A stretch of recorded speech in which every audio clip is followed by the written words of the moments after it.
the moniker of Captain America, I think, has seemingly stuck if you reflect on Steve Rogers' character. One of teamwork, right, of perseverance, of intellect. I think that's something that is humbling. If you're this icon and you bring people together, sticking with the references of Avengers and like this team of dynamic heroes that I think is absolutely our running team from all different walks of life, right? How do you make everyone feel included, right? How do you give everyone a voice, allow them to feel empowered, knowing that they all have their own specific strengths, their own specific roles to fulfill, and leveraging that to move this flag across the country from San Diego to Washington, D.C.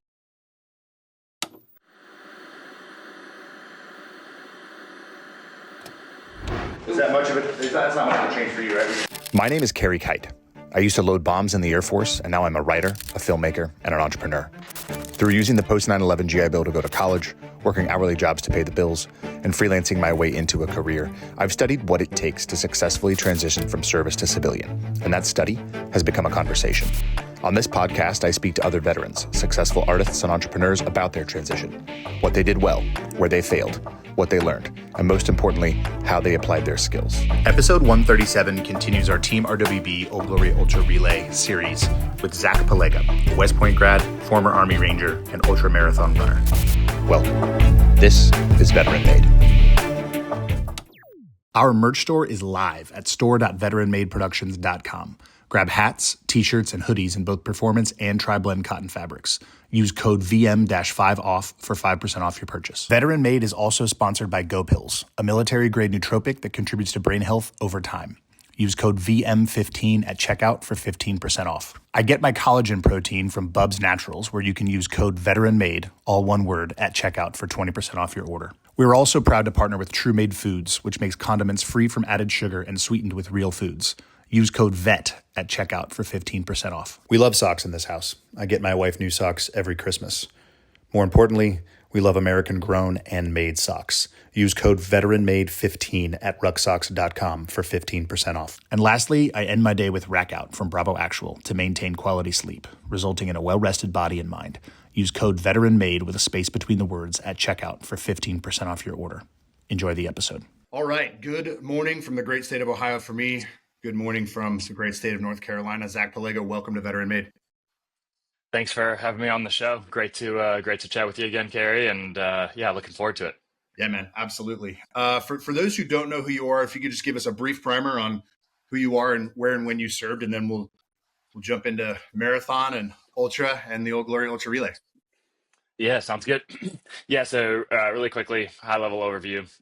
Zach Polega, as you just mentioned, in North Carolina, live right outside of Fort Bragg, as it has now been renamed again. And I commissioned from the United States Military Academy in 2014 as an infantry officer and second lieutenant, and then went on to serve through, January of 2024 is when I ended up leaving the service, serving in a variety of, infantry positions, both within special operations and then specifically Ranger Regiment, and then within the conventional Army as well. Awesome. I love it. So you're obviously one of the runners in the Old Glory Ultra Relay. So I think you're the second runner. We had Roel on last week, who's a crew chief, and Jason 2 weeks ago, who's one of your co-runners, so to speak, teammates.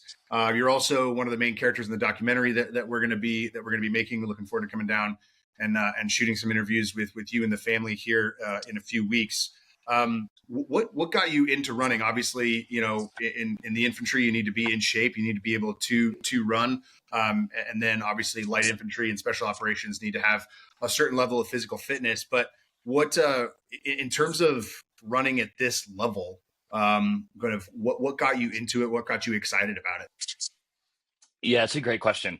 So I'll actually backpedal a little bit to our time on site at UHP in December, and kind of admitting to the group during the first go round that compared to almost I think everyone else on the team who is significantly accomplished in running, I am not a overly accomplished runner. I've done a couple marathons, some different style of races, but I would frame it more as I have been, gifted a solid potential to run, especially, despite my size, I would say being, 6'4" and hovering around 225, 230 often.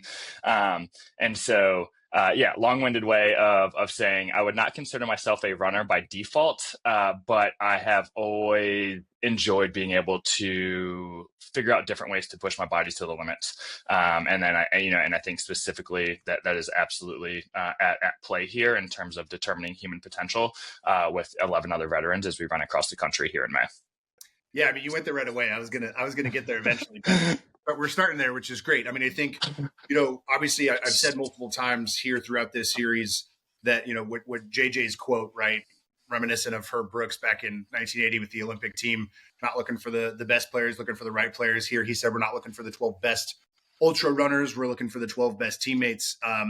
And something that Roel talked about last week is this idea of it would have been very easy for Team RWB to choose the 12 best runners, the 12 best ultra runners, the 12 people who have run the farthest, the longest, the hardest, to get us across the country from San Diego to Washington, D.C. But what they did is they chose the right people, the right teammates to come together. So I think, the challenge ahead of you on this run is like, you've never done anything quite like this before. And so I'm curious, like, you have that self-awareness. It was something you brought up in December. You just brought it up again. So how are you approaching this event? Is it affecting let's start with the training. How is it affecting training now? Yeah, absolutely. And so I will go back one and say really quick as well, for what it's worth is, ever since I can remember playing sports as a little kid, I always had an ability to run, right, whether fast or long distances. Through college and then military career, obviously continued to grow and put on a little bit more weight. But that ability never seemed to really leave. And so, I think that's paid dividends, as I went through, my career professionally and personally. And I think really, right, as you had just mentioned, hey, haven't really done this before. And I've mentioned it before as well.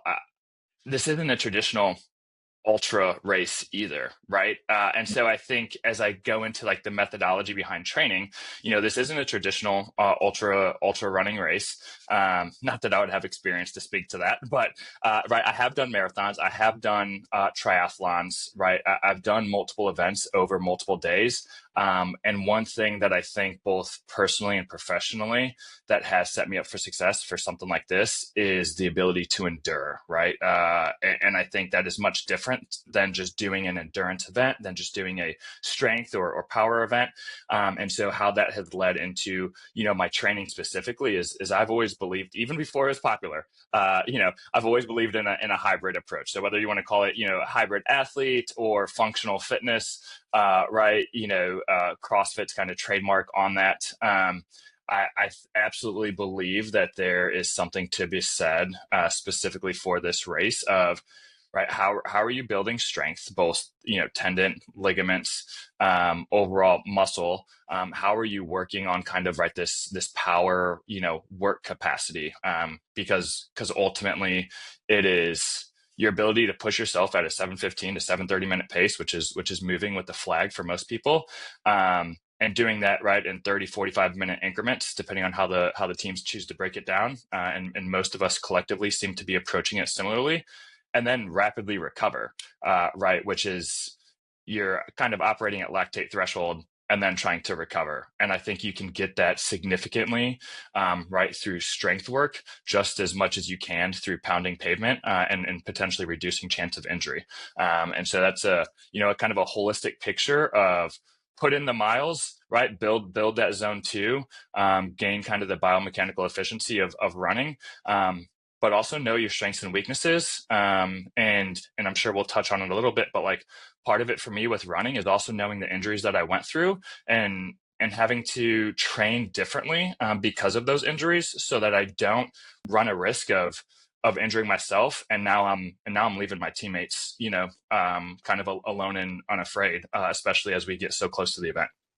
Yeah, I mean, this breathes life into that quote, right, and into that mantra that JJ and the leadership team at RWB talk about, right? Like bringing the right people in and the right mindsets. What you're describing is a more nuanced approach, right? This idea that like it would be very easy to say everybody just run as fast as they can, then pass the flag off and then keep going. But in reality, Right. you look at this functionally, right? Not only are you a team of 12 runners, but you're 3 teams of 4 runners. 2 of the crew chiefs are running, 1 of the crew chiefs isn't. You have the support staff. You need to recover. You need to recover in an RV. You need to jump ahead and attend an event, right? As a part of this, the stops along the way, right? This isn't just a race; it's an event, and it's made up of micro events along the way.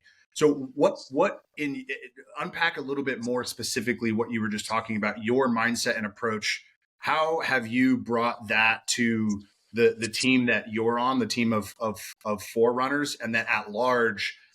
You mentioned already that the other 11 runners seem to be thinking and operating in a similar way. What's the communication been like between you and your teammates and the crew chiefs, and how have you all been able to sort of train remotely from each other? I know you've gotten together a couple of times, but what's the communication been like? Yeah, absolutely. So yeah, I think one of the most incredible things that I've been able to witness is how quickly this team has come together to be supportive of each other, right? And it makes me think back to my time in the military, right? Where like that frequently you're able to build bonds through shared hardship and suffering, right? That happened when we were together at UHP the first time, right? And again when we just had our rehearsal, a few weekends ago. And so all that to say is everyone's actually been super supportive, and I think there's this recognition, right, of right, wrong, or indifferent. Most of them are accomplished, athletes or runners in their own right, right. And so whether we or whether we gravitate towards kind of our strengths and defaulting to a training program, right, that works for us, I think people have been supportive of that. Right, people have through Strava or different metric tracking have been able to hold people accountable, but also right, this acknowledgement that we are all adults, right, and we're all here for a greater purpose, and so I think there's this aspect of no one is coming out and saying, hey, you need to do X, Y, or Z more. Maybe there's opportunity, right, for that. But at least, on my small team specifically, we have biweekly calls, and we're able to check in with each other and see what's going on. And I think that's just lended itself to an understanding of, hey, I know you're putting in the work. I know you're putting in the effort, right? No one wants to leave somebody alone and unafraid out there on the course. And how that has evolved into training is I know specifically for myself, generally speed work isn't an issue. Putting miles on my feet, sustained under load, more or less, or time under load, right, is more important. And so focusing for me on increasing mileage versus speed work, because it's easier for me to dial in speed work, has been more of my focus. So yeah, I turn it back over to you on that one, if that answers the question, or not. Yeah, I mean, I'm curious about your injuries as well, right? Like you sustained some fairly serious injuries in service, went back to service, and then ultimately decided to leave the service. How have, and you mentioned it earlier, that you have a keen understanding of your own injuries that require a certain amount of and kind of not just training, but recovery and management along the way. Before this event, doing the type of races that you were doing, walk me through how you think about your own body. And I think it's important. Yes, I want to hear about how it affects the race, right? Old Glory Ultra Relay, but also for veterans listening, right? Like I talked about this with JJ, and so I've talked about this with everybody, right? Like we're now need to be fit for life and fit for the specific things that we're trying to accomplish physically, emotionally, mentally, spiritually, relationally in our own lives. In this case, you guys are training for an elite event. But there's also a lot of veterans and service members, in the audience listening, wondering like, oh, okay, I'm not who I was when I was a ranger. I'm not who I was when I was a bomb loader. I'm not who I was when I was an intel officer, whatever it might be. Now I'm this other version of myself on the other side of service. I can't think about my body and my mind the same way. I have to think about it for my new mission for life. So how do you think about how your injuries have informed not just your performance, but your life as well? Yeah, man, you just hit on so many good things. So many good things. So yeah, maybe so backpedaling, or maybe not even backpedaling, right? But just because I think there was kind of just pausing because there's so much, I think, weight and additional emphasis on multiple things that you just said, that honestly, I think for anyone listening, like, I just go back and listen to that segment of like what you said, right, and ponder those questions. So I've said this before. I think I said it to Margaret on that. I have a really bad habit of asking like 17 questions because I get excited. So I'm happy to go back. Just start wherever you want to start, and then we can unpack it.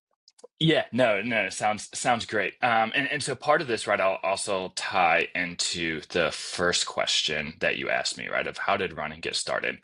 And what I'll say, right, was kind of a defining moment for me, circulating it back to the injuries as well, is like, right, mentioned this to my wife and, to the doctors and I think almost everyone else that was in the, the hospital room when I was, or, at least in my time at Walter Reed for 2.5 months, was one, I'm going to be bigger, faster, stronger, right? And I am going to define my injuries. I'm not going to let my injuries define me, right? And for me, I think that was a really pivotal moment of, I think, some of the, I think we're being transparent, right? Like, there's people that work really hard, and then to be a certain level of athlete, there's a combination, I think, of genetic potential, right, and putting in that hard work.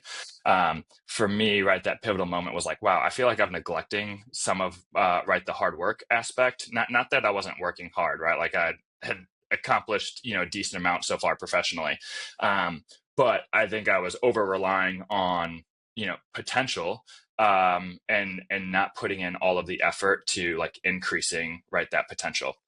And so I think all that is a way of saying the it is so easy to get wrapped up, right, in your identity, whether it professionally, regardless of what industry you're in, but especially in the military, right? We have this uniform on, it displays all of our badges, all of our tabs, every accomplishment that we've had, right? We get assessed, selected, promoted, right? Based on, everything that's on a piece of paper, let alone before they took away the DA photos, right? Like, hey, does this individual look like they are potentially, a leader and can inspire people, right? And that's not, I'm not trying to like necessarily poke fun, I think, at some of the mediocrity, that can exist in the military. Like, I've absolutely loved my time in the military, right? And the men and women that I had the privilege to lead, by far the most, right, humbling experience. And there's not a day goes by that, right, I don't frequently talk to or think about, the majority of opportunities that I had in those people, or with those people. And so, with all of that, the I might ask you to repeat it here because you had mentioned, something about the identity, but I think it's so easy to get wrapped up in that. And for me, kind of what has kept me grounded, transitioning both from injury and going back into the service and then leaving the service, right, ultimately because of injuries, was, right, this, I think, what draws, right, most people to the military as well, but right, is this sense of the purpose is greater than I, right? And that absolutely leads into the Old Glory Ultra Relay. But for me, that has, wasn't always like this. But continue to grow in my faith, and that has kind of been like, one of my guiding principles. And I think, overall, if I can break it down of really what has helped navigate a lot of those decisions and where I've ended up is, for me, it just comes down to value and mission alignment, and specifically, for me here, that is service, impact, growth, present, or presence, I should say, and then pursuit of excellence. And those are kind of like the five things that have guided a lot of my decision making, and have kind of been I think my solid rock to fall back on, all overlaid with faith, as I've navigated this journey of being injured, of transitioning out of the service, of showing up to be my best, right, for the men and women that I was leading, and coming home empty to my wife and kids, and that just kind of all caused this this pause and reflect of like, man, do I need to adjust and do things differently, and am I who and what am I living for, and if it's not for basically my family and within the walls of my home, and prioritizing that, then I probably need to do things a little differently. Yeah, the idea of identity is a tricky one, especially in the military, right? If we expand our focus frame and look back at this time in our lives, individually for each of us, and then collectively as a community, using the GWAT as a framework for that, right? Like we start as a civilian, usually a kid, right? Like you went to West Point, so you had this longer experience of indoctrination, integration into the military community. I just enlisted right out of high school, right? So I was 18-year-old cocky little shit. We start as civilians, we get molded into members of the military, and then members of whatever branch of service we're in. And then we integrate into the specific community of our MOS, our AFSC, your rating, whichever branch we're in. It's called something different. Get on the job, and you start doing on the job training, so you get further integrated into that. And as you get through your OJT and you get to your first assignment, you're at your first assignment, maybe you get to your first deployment. Like for me, I deployed, I think, within 3 months of getting to my first duty station, right? So I went to basic, I went to tech school. I got to my first duty station, did an accelerated version of OJT, and then was boots on the ground in Bagram like 3 months later. I was single, I was young. I didn't have a wife. I didn't have any kids, but the farther into the military we get, the more focused we become on what our job is, what our role is, and how we fit into the mission set, right? And that's true regardless of the job you're performing in the military. It might be quote unquote more difficult or high speed or whatever you want to call it if you're in special operations or high up tempo infantry. But like even for myself as a support trooper, right? Like I got to Bagram, it was the summer of 2008. It was President Bush's last surge. So our op tempo was really high. I wasn't leaving the wire and kicking down doors and jumping out of planes, but like our op tempo was high. I was loading a lot of bombs. We were dropping a lot of bombs, right? And so the focus was the job. The focus was not anything else back home, family, whatever it was. It was that. And then you go through the cycle. I deployed again another 6 months after I got home, did some TDYs and things here and there. And then when you get out of the military, then you have to not just like let go of the job and the military lifestyle, but now you're on your own trying to decide what kind of human being you want to be without that mission set, that sandbox that we were playing in, right? And so that idea of identity is like, okay, well, how does what I did and what I experienced inform who I am now and who I'm going to become? And how do I not identify with it? Because I'm no longer doing that, right? So to identify with it is unhelpful for me and the people in my life. And then I have to reframe and refocus on the next things that I want to accomplish while allowing that thing to inform me. So this relationship between information and definition is a really difficult one. And we don't get trained on that. We get trained on all the stuff that we did while we were in the military, but we don't get trained on all that stuff as we come out. My controversial belief is that's a good thing. I want the DoD to fight and win wars. I want the DoD and Homeland Security to defend the homeland. I do not want them telling me how to be a civilian. A lot of people don't like to hear that. I think it's on us individually and then collectively within these nonprofits and transition organizations through different corporations to figure those things out ourselves, because we've actually been set up with the frameworks, with the mindset and the experiences to help us inform ourselves as we move forward. So that was a lot and long-winded, and I apologize for it. But this idea of information and definition of who we are as humans is hard, man. Yeah, no, right. And it's a discovery process, right? And I think, who I was at 18, entering West Point, eh, who I was 4 years later, commissioning as a second lieutenant, you know, and who I am now, it's all a process, right? And it changes as we either take on or switch in and out of different roles, right? Whether that's a spouse or a parent, or insert ex military role or additional roles, right? Or corporate function, student, for example, right now, right? Like I we all wear multiple hats, right? I'm a full-time student, full-time employee, trying to run across the country, spouse and father, and so it's all of those things have absolutely helped make me that the individual that I am, and I think the thing that maybe take away from some of that is, or that I would at least want people to take away is. Right. Everyone's busy. Whether you have you have one role or you have multiple roles, right? It's how you prioritize your time to get things done.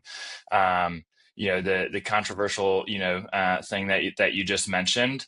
I think a lot of times, right, most of us would agree, it's way easier to be deployed, right, than it is to be home.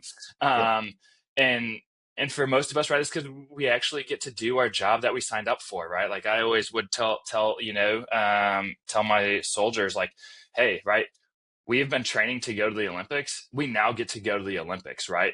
What is the worst thing is training to go to the Olympics, right? Qualifying and then not being able to go compete, right? We love to compete. And at some point, right, like it's just an awareness and recognition that competition changes, right? This stage changes, and that's okay.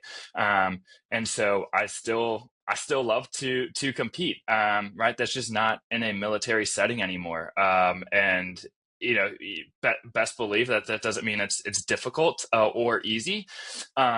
But again, if we, I think, rely on mission and value alignment to kind of drive decision making as we navigate right through our careers and through our lives. It brings you back to purpose of what you're doing. And that purpose is okay to evolve as well. I think it's right. We always talk about a lack of purpose when it comes to certain veteran issues, or this idea of transitioning and how difficult it is. And I think that's because we put all of our stock right into one thing, and we don't think about maybe what's made us successful or what has kept us grounded through that time, right? Whether it's community, family, hobbies, right? Spiritual readiness, et cetera.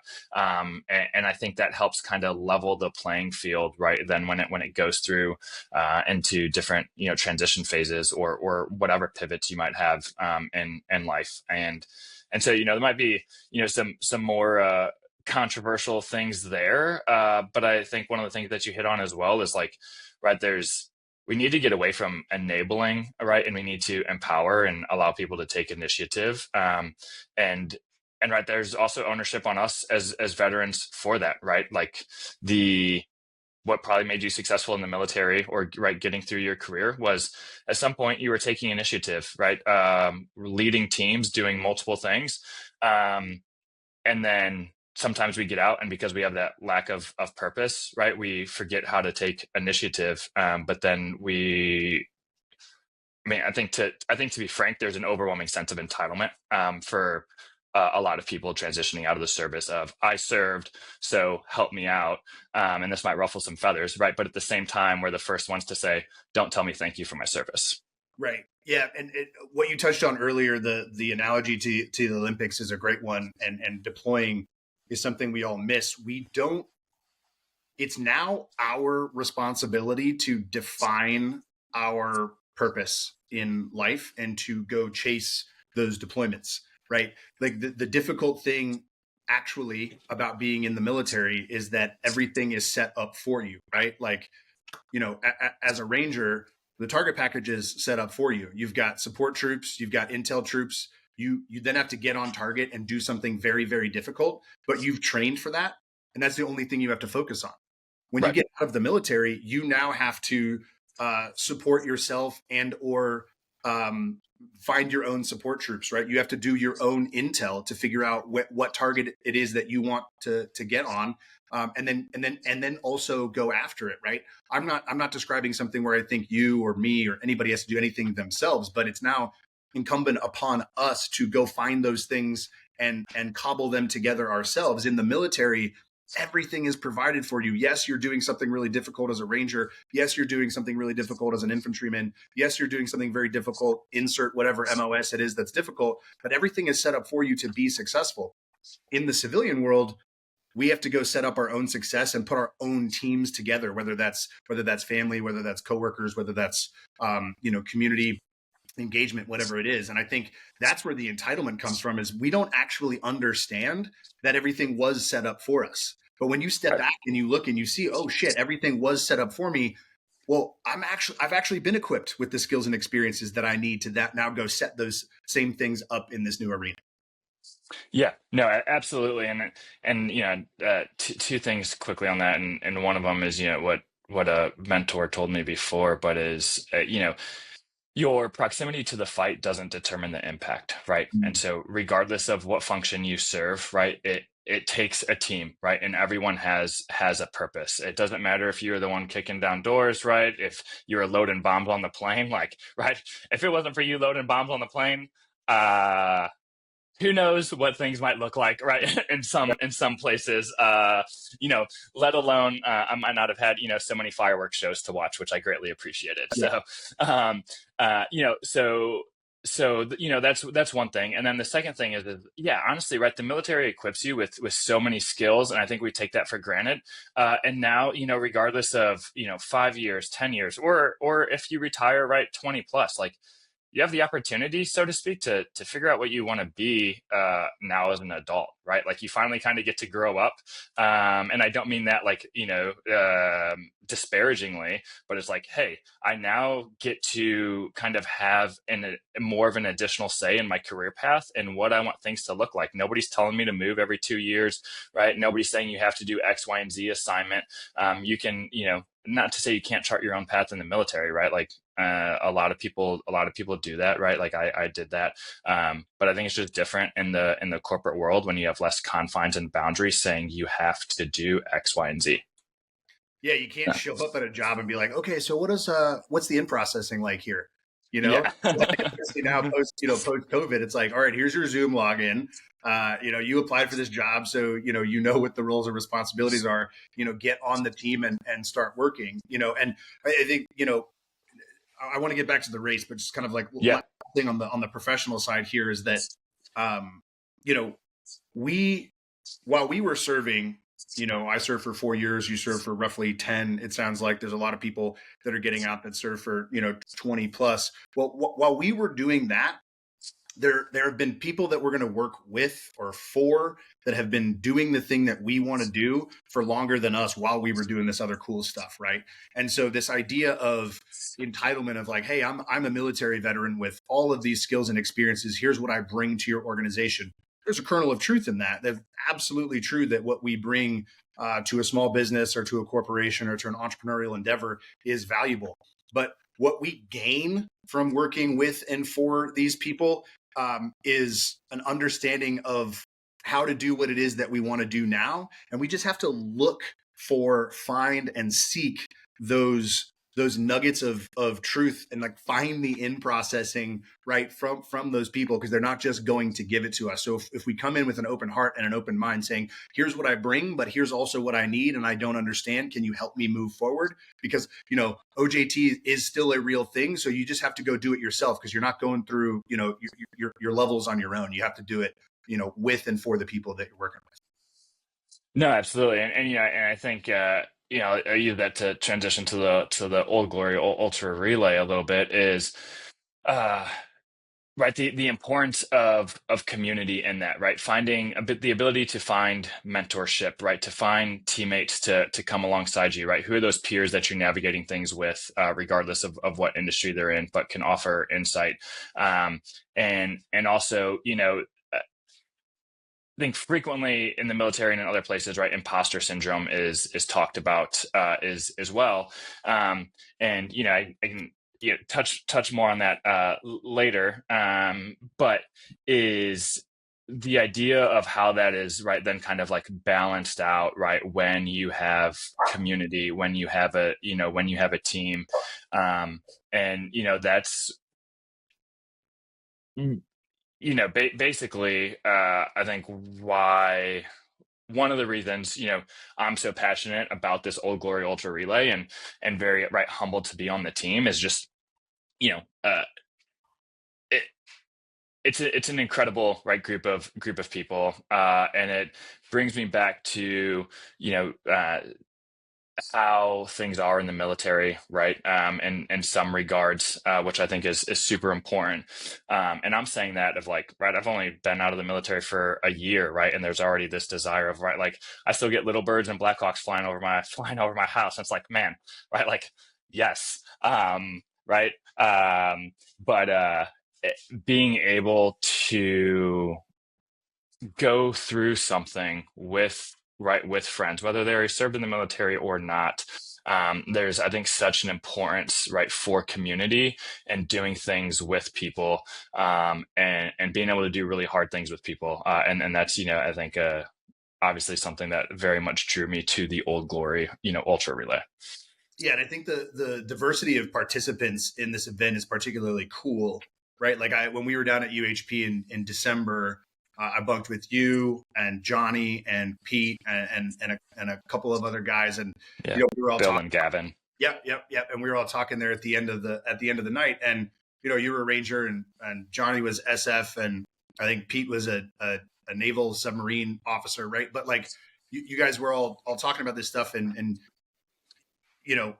talking about some service things and like some cool things that we did in the military. But then you guys were latching on to Pete because he's been around the world, cycling and running and like doing all this crazy stuff. And it was very cool to see the different, branches, the different MOSs coming together, but really talking about the race and talking about performance in this kind of capacity, about performance on a team. And watching you and Johnny talk to Pete and being like, man, dude, you went here, you went there, you went and did this. Like, well, how's that going to inform this? You guys were all talking about the race. And you were talking about being on a team together. Yes, there's the commonality of service, but there isn't necessarily the commonality of prior mission set. Now it's this new mission that we have in front of us. So what are you learning from, because you've only done right marathons and triathlons and such, but like how are you leaning into the ultra experience of the other runners to inform like how you've already mentioned like how your own training and your own mindset is informing how you're approaching this, but how are you learning from others? Yeah, absolutely. Right. So I think a big part of it, I'll say logistics, right? But I think logistics kind of breaks down to more nutrition, and what does something of this capacity, right, look like, for those that are more well versed, right, with the endurance running community, right? So, it's on you to kind of know what it takes, right, to fuel you. But more specifically, is hey, right, if you guys are, if we're doing these 30-minute or 45-minute increments. Right? Are you guys taking anything with you while you're running? Are you trying to consume everything right during the recovery break? What does your recovery break look like?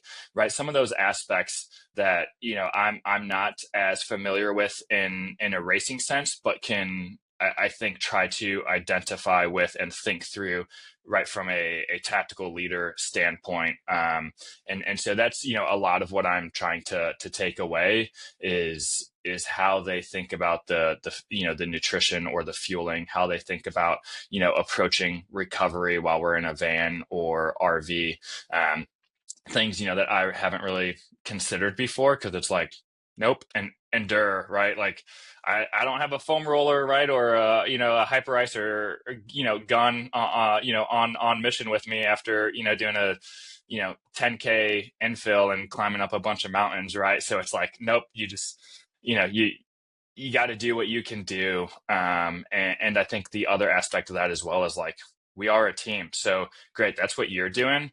What happens, or right, what works for you if you need extra food, right? If you need additional hydration, because we all have to be taking care of each other. Like this can't be singular focused. And hopefully no one gets injured. But again, if it's singular focused, or we're only relying on one person, right, and not developing as a team and understanding those strengths and weaknesses, right, then that's going to make the mission accomplishment here, a lot more difficult. And so again, I've just been fortunate that it hasn't been the experience so far. But yeah, again, that's kind of all of the things that I'm leaning into to better understand from my teammates. What about from a leadership perspective? So you've obviously led soldiers in combat, and I would imagine that you're bringing a certain amount of leadership to the. Which team are you on? Red, white, or blue? Team Blue. So you're on to bring Blue Man Group. Yep. Man Group. Yeah, video is hilarious. So you're bringing a certain amount of leadership to the blue team. You're probably bringing a certain amount of leadership to the team as a whole, but you're also being led by JJ and Sully. You're being led by the crew chiefs. How do you look at that dichotomy of leadership, what you bring, what you're getting from the other leaders on the team? How is that manifesting as you all get ready for this race? Yeah. A lot of it, right, comes down to self-awareness. We had the privilege to go through some different surveys and pull some different results of people's personality, getting to know each other right through being out at UHP, doing difficult things together. That being said, everyone is kind of a proven leader in their own right. Whether enlisted or officer, they were successful in their careers. Have been successful as individuals or crewing. For ultra endurance races. And I would add as well that ultra running, right, is often thought of as a very individual event. But the amount of teamwork that goes into it, right, from a crewing standpoint, like you have to be willing to put yourself aside to take care of others. And so, really where that leads me is knowing that there's a lot to learn, right, from the team, as we just addressed, and knowing my own strengths and weaknesses, right. And so I will kind of play on a stereotype here, but I found it to be true in a lot of my leadership settings thus far. And that's as I mentioned, one of my values is presence, right? Like talked about height and weight earlier, and I know normally that's frowned upon, but like being 6'4", 225 and somewhat athletically built, like walking into a room, right, there's kind of this like gravitational pull, right, or like a commanding presence, is what I've been told, and it served me very well in the military. The flip side of that is like sometimes it's a lot better to say nothing because you already have a presence, right? And not wanting to create any undue influence or I think work. I don't want to say work hard, right? But I am aware that the just being in a room, right, I think it can sometimes speak loud enough without having to speak. And so I think I try to take that on as a leadership approach in regards to there's plenty of great ideas in the room. Like I don't have to be another voice just to be a voice. And I've found more frequently than not, like people will circle back of, hey, what do you think? Right. And I think that's when there's the appropriate time and place. Not just always interject, great for humor sometimes, and to make things light. But if you're, I think, right, I try to not always be the person that's just, I guess, engaging and ruling out other people's voices, because I truly appreciate collaboration. And I think, that's what really builds cohesiveness in a team. Yeah, I think one of the misunderstandings about values and about core values that we have, they're not just for us. We don't just have these values, right? We also give them, right? So there's a flip side to it. So you have presence and you want to be present, but it also sounds like you want to give presence to other people and to allow them to be present, through your frame and through the presence that you're bringing, but then also freeing them up to take some of the space and have some of the space and bring some of the ideas that they're having. I would imagine with a frame like yours, it's something you've probably had to work on, right? Like Dre jokingly calls you, Captain America, and I think some other folks have given you that moniker as well, right? Because you have that look. But to dig a little deeper on that self-awareness, on how having presence also allows you to give presence in a team setting. Yeah, no, absolutely. I think it goes back to some of the other things that we've surfaced in the conversation, right? Is how do you create the opportunity and the space to empower people and allow them to take initiative, right? And I think if you're always the one singularly making decisions, right, or providing your input, then I think then that can quickly prevent others, right, especially if they're more introverted to begin with, right, from speaking up. And especially in a setting like this, and I think coming from the special operations community as well, right? Like just like you mentioned, right? All these other runners have experience, right? Everyone else on my teams, right, had plenty of experience. If I'm not leveraging that, right, then I'm doing everyone a disservice, right? And so, yeah, right, might be the final decision maker, but that doesn't mean that it has to be my idea that is implemented, right? And so, yeah, I think just having that awareness of what your strengths are, right, of what your weaknesses are, what do you look at, or how do you view your purpose? What values do you have? And that's not to say, like, we all have different values. I'm not here to say, right, we all need to, think and act like me. That would be absolutely horrible. But is just understanding how then different people can complement what you're able to bring to the table, or what you're not able to bring to the table. And jokingly with the moniker of Captain America, I think has seemingly stuck. Mary actually brought me a Captain America shirt at our last trip, and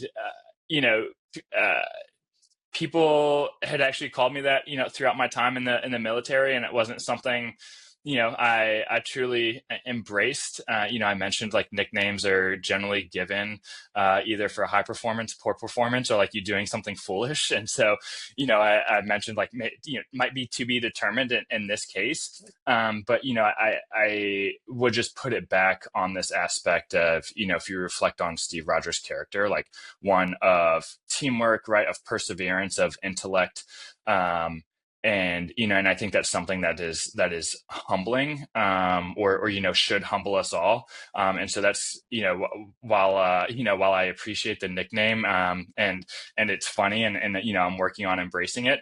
I think that is something that I'm trying to adopt and then bring to the team is great, right? If you're this icon and you bring people together, right, sticking with the references of Avengers and like this kind of this team of dynamic heroes that I think is absolutely our running team from all different walks of life, right? How do you make everyone feel included, right? How do you give everyone a voice, allow them to feel empowered, knowing that they all have their own specific strengths, their own specific roles to fulfill, and leveraging that, right, to move this flag across the country, from San Diego to Washington DC. And so if I have the opportunity, right, to be more of a leader in that, whether it's my sub team or smaller team, then that's an honor and a privilege. But regardless, like this is a group of, in my opinion, this is a group of superheroes that are trying to demonstrate resilience, that are trying to show, hey, right, there's more to the veteran community, right? Health and wellness is a process. It is an endeavor, one that you have to endure. And if anything that anyone on the team does, right, resonates and changes the life of just one person, then enduring, right, for 3,000 miles, and being, I'll say, kind of a beacon of hope to, quote Ronald Reagan a little bit, is 100% worth it. So, yeah, it's not about being right. It's about getting it right. yep. Yeah. Yeah. All right. That was gold. We're going to clip that one out for YouTube for a long time. But I want to wrap things up, Zach. As you know, I ask an open-ended question at the end of each episode. Before we get to that, though, where can folks find you? We're obviously going to link out to the Old Glory Ultra Relay donation page in the show notes, and in the captions and all of that. Where can folks find you? Where can folks follow your journey? Yeah, absolutely. For those that are on LinkedIn, it's just Zach Polega. For Instagram, where a majority of the documentation and story is occurring, that's my last name, Polega, Polega _Z. And then, for Old Glory Ultra Relay, there's a link in my bio for that as well, to go ahead and support either the team at large, right, or specific individual runners. And then at the end of the day, like, Team RWB is a very powerful community, and so last ditch effort. Google search Team RWB, and you'll be able to navigate to it. Yeah, awesome. All right. Zach, I want to ask, what's on your heart and your mind for our community right now? It could be a piece of advice, something you want to get off your chest, or something you want to reiterate that we've talked about today. But Zach, what's on your heart? What's on your mind? Yeah, I appreciate that. I would say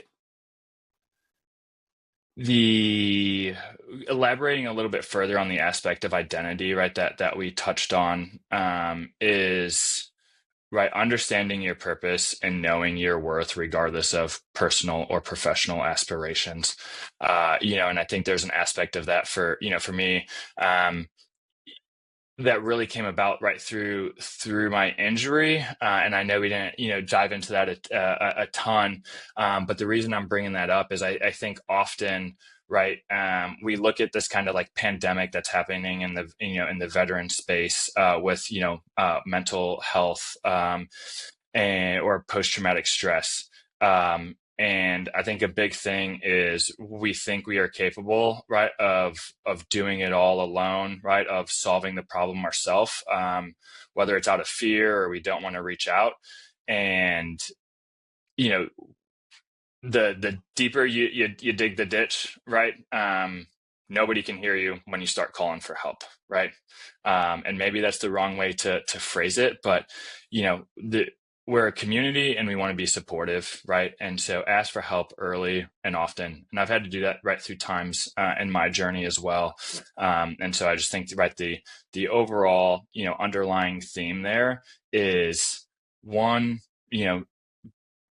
whatever, we don't want you to have to hit a rock bottom, right, to ask for help. But if you do, whatever that rock bottom is, don't let your injuries define you, right? Define your injuries and be that example, right, that you want to see. Lead by example, because you don't know who else you're going to impact, right, and who that might help out. And right, and then with that, right, don't be afraid to share your story, and that can be a challenge, but yeah. I think that's a great way to say it. I think that ditch analogy is a great one. I haven't heard it before. I'm going to bogart that and use it because it's true. Man, my dad used to always say the joke of the first problem of holes is like, when you're in one, stop digging, right? And usually that was tongue in cheek about argument with a spouse or an argument with a family member or some sort of disagreement or something silly, but it works here, right? The deeper you dig the ditch, the harder it is for you to be heard and seen for who you are and what you need. So I appreciate you sharing that. Zach, thanks for your time. Thanks for your energy. Thanks for your effort. Excited to come down and shoot a portion of this documentary with you and the family here soon, and excited to get on the road with you. Yeah, likewise. Looking forward to it, Carey. Greatly appreciate the time. And again, thanks for all of your contributions as well, and what you guys are continuing to do to make sure to give veterans a voice, and kind of show the industry and show the community, right, the power behind what we're able to do and continue to accomplish. Cheers. Appreciate you, brother. Thanks. Thanks.